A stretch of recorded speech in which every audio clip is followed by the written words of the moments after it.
Hello friends, in the paper of abstract algebra group theory we have studied group and subgroup, and last time we have studied Lagrange's theorem and we are studying corollaries to the Lagrange's theorem. Lagrange's theorem is if G is a finite group and if H is subgroup of G,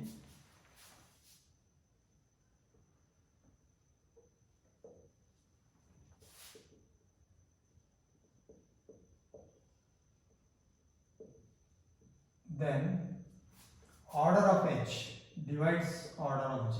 This is the Lagrange's theorem. We have studied earlier. We proved this theorem. Now consider an example of for the Lagrange's theorem, application as Lagrange's theorem.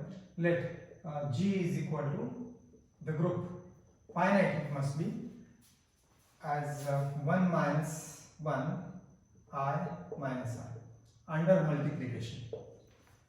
This is a finite group under multiplication of complex numbers, and let H be the group 1 minus 1. This also forms a group, and obviously H is subgroup of G. H is subset and H is also a group, therefore H is subgroup of G. Now order of group means number of elements in the group. What is order of G? Here order of G is G has 4 elements, so order of G is 4, and order of H has only 2 elements, order of H is 2, and obviously order of H divides order of G. This is an example of Lagrange's theorem, and we have studied earlier two corollaries to Lagrange's theorem, and corollary 1 was order of A divides order of G, where A is an element of G. Now order of an element is different than order of group. Order of element means if we say m is order, if m is the least positive integer such that a raised to m is equal to e, then m is called order of an element A. What is order of 1 here? We may consider 1 raised to which power? Least power is equal to, identity here for multiplication is 1. So 1 raised to positive power integer 1 is equal to 1, therefore order of 1 is equal to 1. And similarly we may verify minus 1 to the power 2 is 1, so therefore order of minus 1 is 2, and I to the power 4 is equal to 1, order of I is 4, and similarly minus I to the power 4 is 1, and therefore order of minus I is also 4. Now that verifies this first corollary. A order of an element divides order of group. The order of 1 is 1, so 1 divides order of G is 4. 2 divides 4, 4 divides 4, and also 4 divides 4. So that is the corollary we have considered earlier. And further, second corollary was A raised to order of G is equal to identity. Now if A belongs to G, then A raised to order of G is equal to E. Now if you consider A as 1, then A raised to what is the order of G is 4. So that is equal to 1, that is identity. Similarly, minus 1 raised to 4 is equal to 1, I raised to 4 is 1, minus I raised to 4 is 1. So every element, if you take the power as order of group, then that results identity element. That is the second corollary of Lagrange's theorem we have studied. Now we shall consider the third corollary. The third corollary is stated by Euler. If m is a positive integer and a is relatively prime to m, then a raised to pi n is congruent to 1 modulo n. Pi of n is Euler pi function. We have studied in number theory. and the proof of this will be phi n is Euler function. The Euler function phi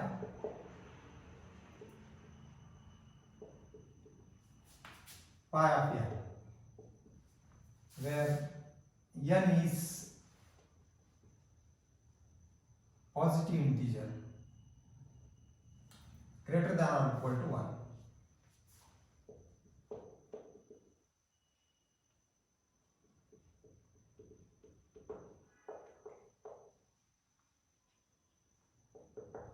Is defined by phi of 1 is equal to 1, and for n greater than 1, phi of n is equal to number of positive integers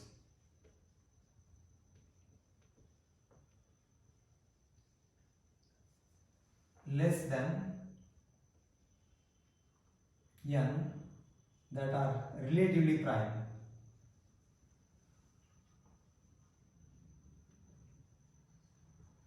Relatively prime to n. So this is the meaning of Euler's phi function studied in number theory. Or for example, if we consider n is equal to 8, positive integer greater than or equal to 1, consider as 8. Now what are the integers that are relatively prime to 8? Number of positive integers relatively prime to 8. The GCD of that number and 8 must be 1. Relatively prime means two integers are said to be relatively prime if their GCD is 1. So GCD of 1 and 8 is 1, so 1 is relatively prime to 8. But GCD of 2 and 8 is 2, 2 is not relatively prime to 8. 3 is relatively prime to 8. 4 is not relatively prime to 8. GCD of 4 and 8 is 4. 5 is relatively prime, and you may check 6 is not, 7 is there, relatively prime. So these are the numbers which are less than 8 and relatively prime to 8. And therefore phi of 8 is equal to number of integers are 4. So phi of 8 is 4. So that is the meaning of phi number, Euler's phi function. And we know that these integers, if you consider an integer n and the number of integers less than n and which are relatively prime to n, form a group under multiplication modulo n. We will see the same example. The number of integers,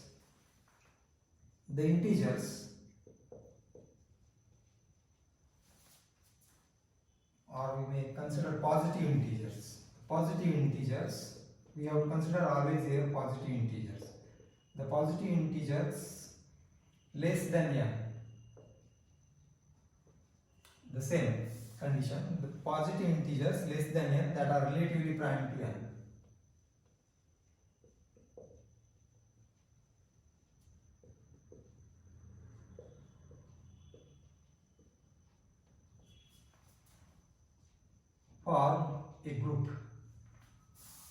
Form a group under multiplication modulo n.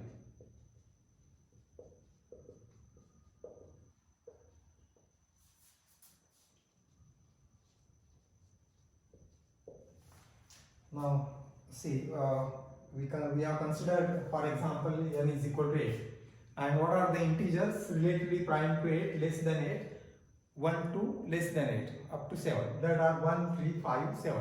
So these integers, and phi of 8 is, count the numbers in integers, that are 4. So phi of 8 is 4. These integers form a group. That means if you consider g is equal to 1, 3, 5, 7, and the multiplication modulo n, form a group. We have considered this example earlier under examples of group, and you may verify this will form a group under multiplication modulo n. And what is the phi here, or order of g here? Order of g is number of elements, that is order of phi of n, and that is equal to 4.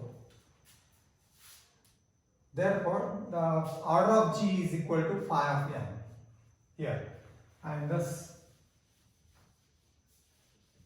order of this group is phi of n.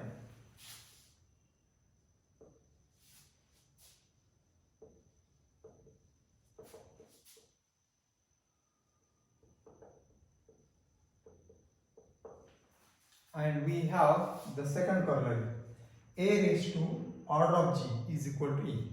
And here what is order of g? Order of g means phi of n. Euler phi function is the order of the group. Therefore, by corollary second,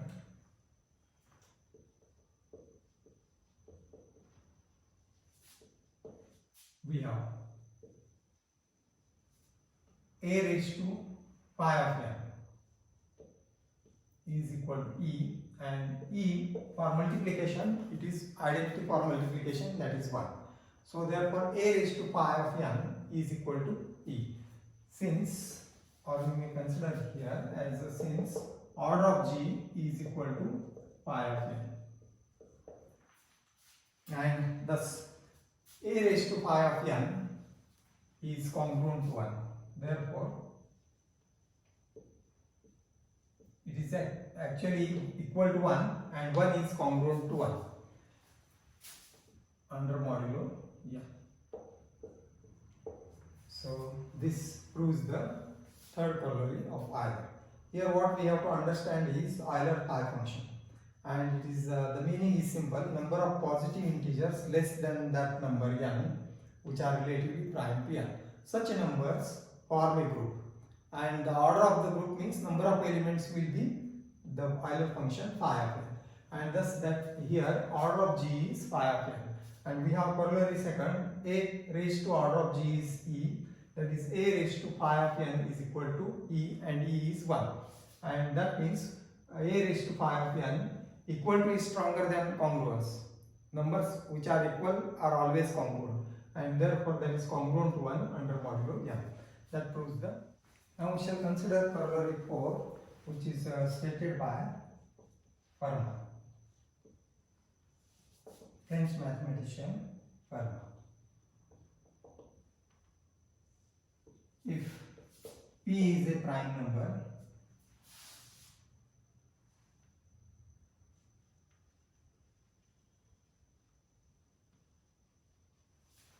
and a is any integer,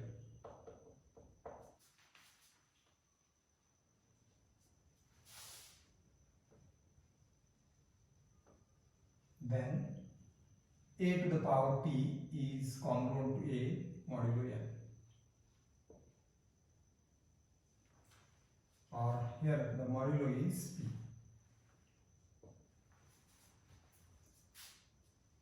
Now this corollary can be proved with the help of corollary 3.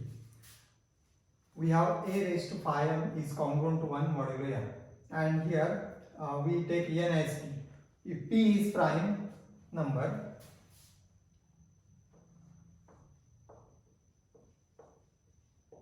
if p is a prime number, then phi of p, we know this, we have studied this in number theory, phi of p is p minus 1. All the integers which are less than p are relatively prime to p, p is prime. For example, if n is equal to 7, this is a prime number, then the numbers 1 to 6 are all relatively prime to 7, and therefore phi of 7 is 6. That is, in general, phi of p is equal to p minus 1. So by corollary 3, we have a raised to phi of p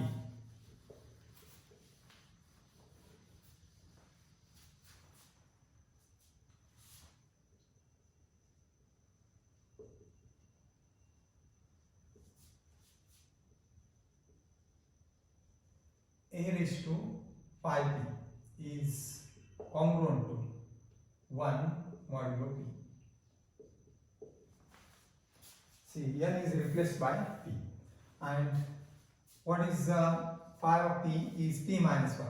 So therefore a raised to p minus 1 is congruent to 1 modulo p, and thus we multiply both sides by a, and thus this will be multiply both sides by a, and that gives a raised to p is congruent to A modulo P,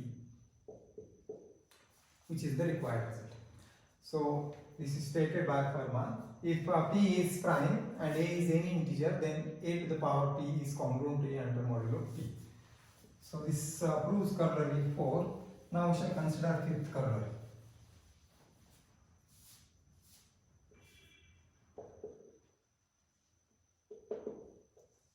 If G is a finite group,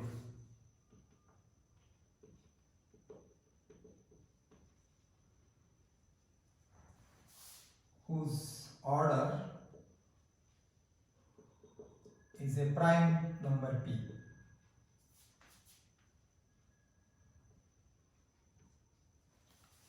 G is finite group whose order is a prime number P, then G is a cyclic group.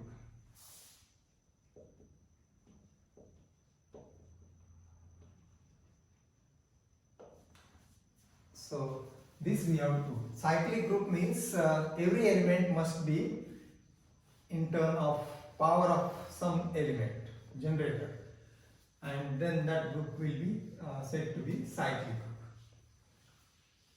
generated by that number.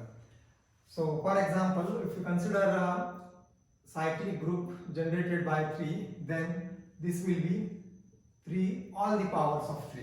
The element will be, every element will be in terms of power of 3. 3 to the power 0, 3 raised to 1, 3 square, etc. That is cyclic group generated by 3. And we have used this notation earlier. This will be cyclic group generated by A. That is A raised to 0, A raised to 1. This is equal to identity. Here it is 1. A raised to 1, A square, A cube, and so on. So this is cyclic group generated by A. Now if G is finite group whose order is prime number P, then that group is cyclic. Means of this form that we have to prove. Now the proof. Let G be a finite group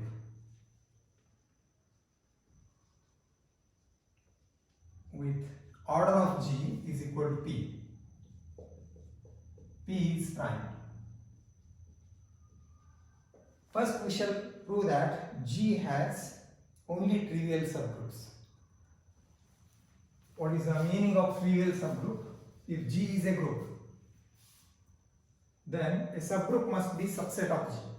And if you consider only the set, then trivial subset of G, we know that are phi and G itself. That means phi is subset of G and G is also subset of G. So these are called trivial. Trivial means very simple or obvious, always there, common. And thus, what are the common subgroup of G? If H is subgroup of G, then the two subgroups are always there for every group. That is one containing only identity element and another G itself. So E is a subset of G because G is group, it contains identity, and another G contains G. So therefore E and G are always subgroup of G, and these are called trivial subgroups. We shall prove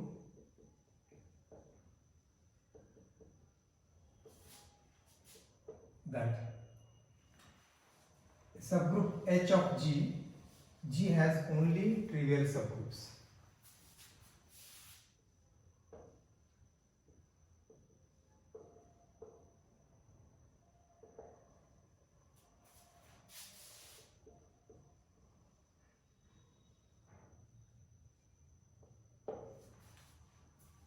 That is H. And because order of G is P and P is prime, therefore only divisor of P are 1 and 2. Since only divisors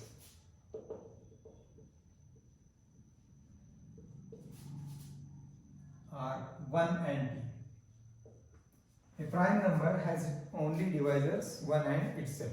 So 5 is a prime, and therefore the divisors of 5 are 1 and 5. Therefore, order of H is either 1 or order of H is equal to P.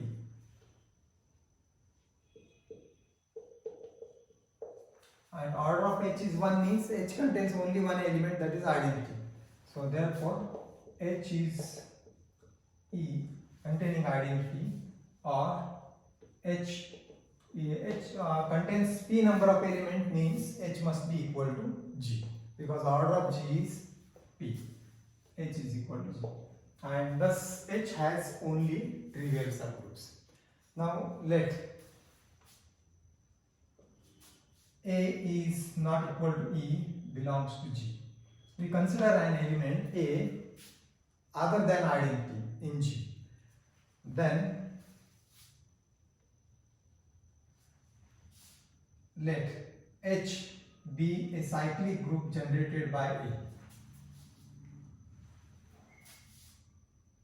The cyclic group, this is the notation for cyclic group generated by A. The cyclic group generated by A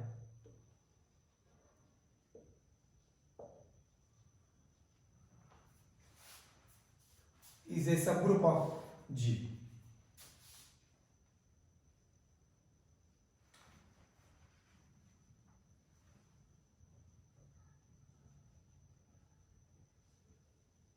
But there are, if this is a subgroup of G, there are only two possibilities. Either this H is equal to E or H is equal to G. But this H is not equal to E.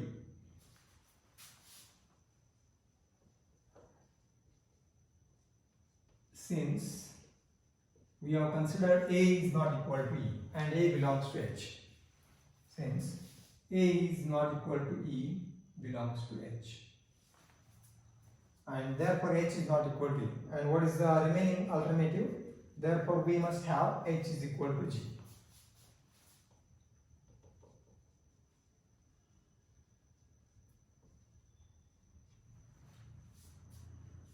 So this is a cyclic group generated by A, and we must have H is equal to G, or therefore G is equal to H, and that is generated by A. So G itself is a cyclic group generated by A.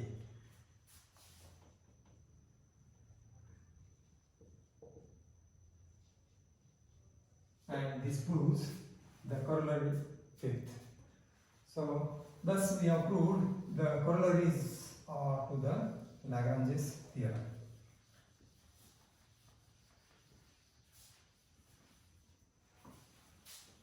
Now next we shall study counting principle in the next lecture. Thank you.